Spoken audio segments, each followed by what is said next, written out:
Hei, useimmat yrittäjät ei tee liian vähän töitä, he vain hinnoittelee väärin ja se näkyy myöhemmin stressinä, kiireenä ja huonona katteena.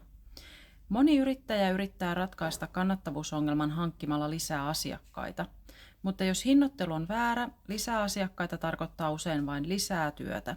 Ja pahinta on se, että alihinnoittelua ei aina edes itse huomaa. Asiakkaat ostaa, kalenteri näyttää täydeltä, mutta silti yrittäminen tuntuu jatkuvalta selviytymiseltä.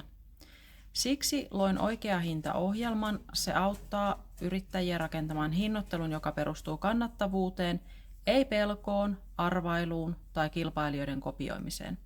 Ohjelmassa käydään käytännönläheisesti läpi, miten löydät hinnan, joka tukee kestävää ja kannattavaa liiketoimintaa. Ja nyt mukaan kuuluu myös workshopi, jossa pääset kysymään omasta hinnoittelusta ja saamaan suoraa sparrausta. Jos haluat lopettaa jatkuvan arvailun ja rakentaa kannattavamman yrityksen, toivotan sinut lämpimästi mukaan.